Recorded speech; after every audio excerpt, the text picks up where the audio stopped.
Well, it's time to head to the high country, people. I'm gonna do an overnight, super fancy overlanding trip above tree line.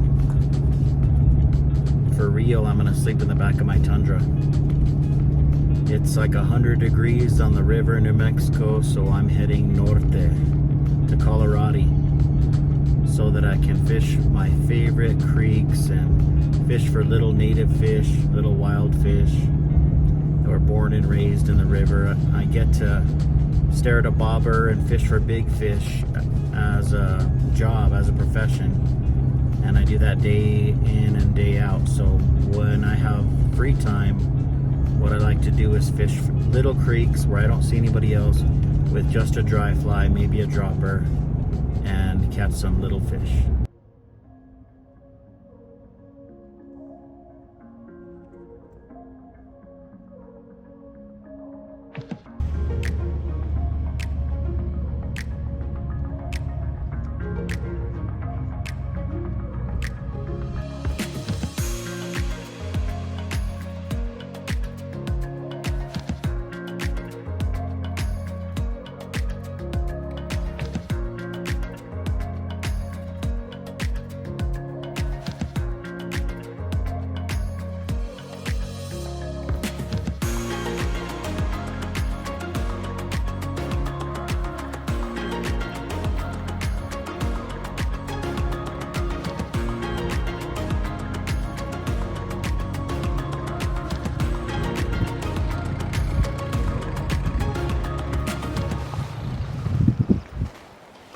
Now, one of the most important things you can do when you're driving in the backcountry on these fire roads that have a lot of rocks on them is deflate your tires.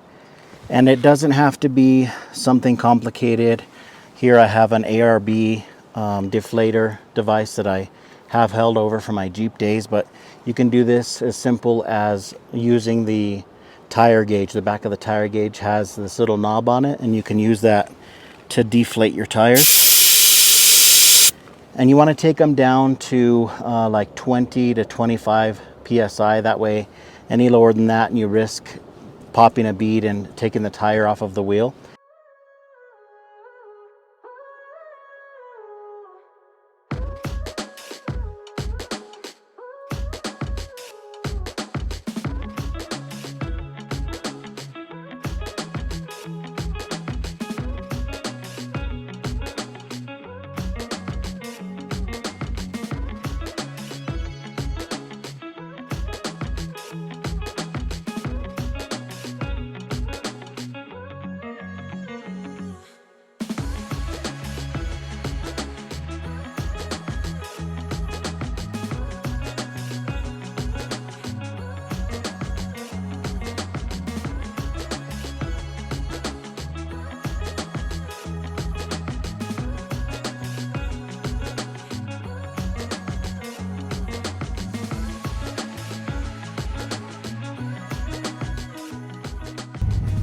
You know, when you're a kid and you get on the roller coaster and it starts its incline for the drops and it's tick, tick, tick, tick, tick, tick.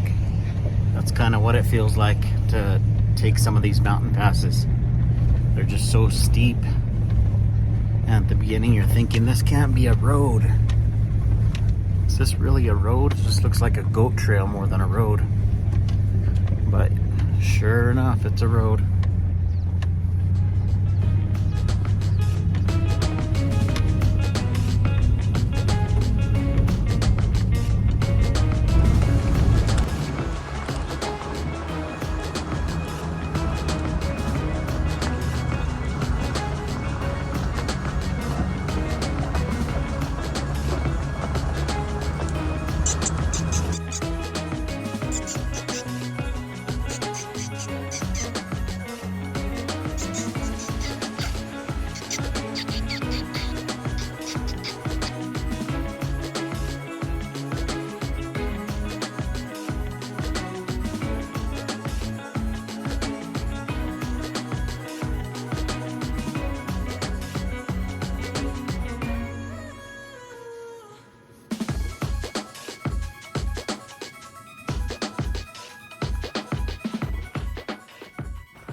There you go.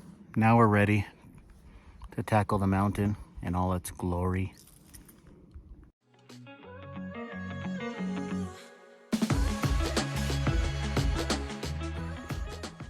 It is going to be a grueling hike, but you know what? It's worth it because check out this view.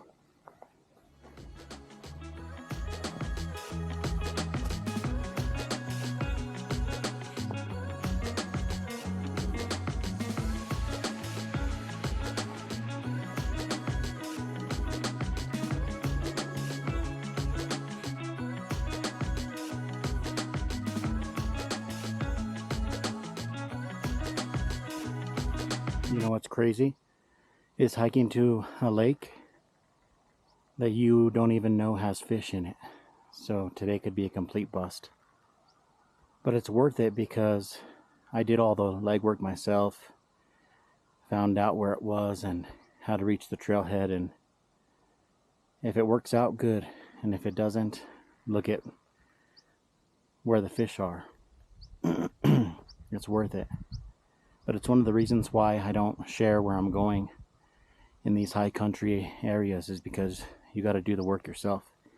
If people do find a little alpine lake that has fish in it, then it's after a lot of trial and error, or it's after somebody trusted them with the secret. So it's not up to me to do all the legwork for you. It's up to you to research it and try to find these places. Believe me, it's worth it.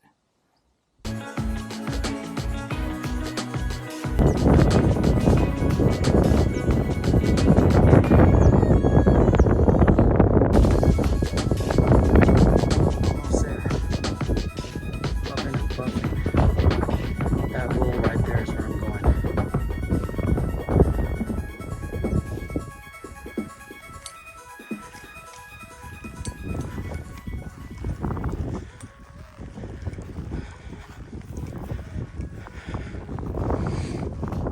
Look at that. Can you see the color of that lake? I'd say it was worth it.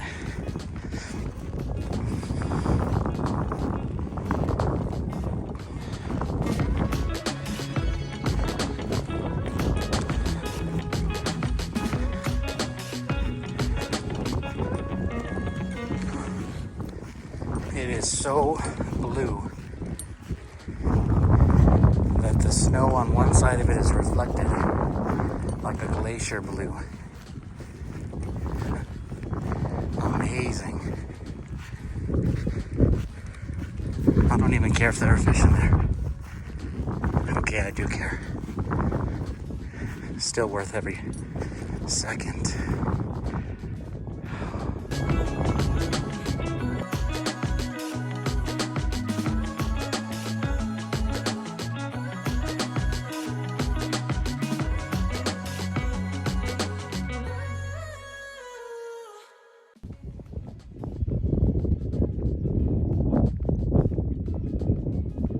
I don't know if this color of blue is coming across in the video, but I've never seen a lake like this.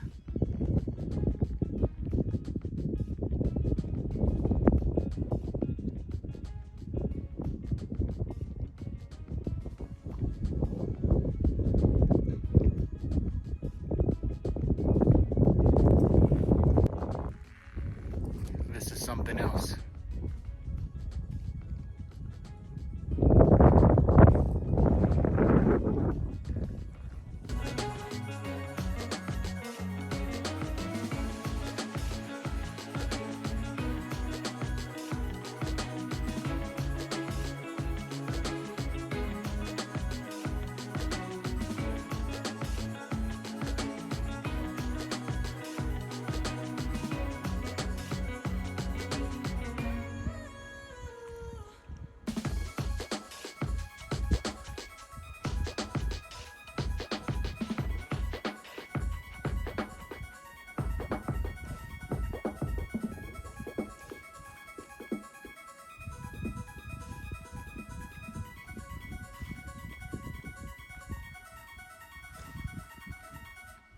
Well, there weren't any fish in this lake.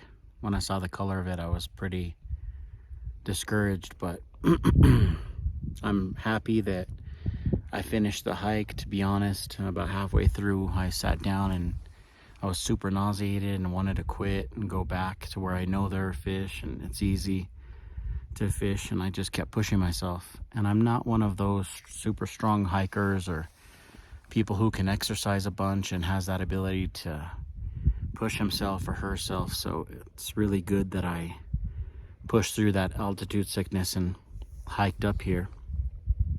And aside from that, I mean, check this out.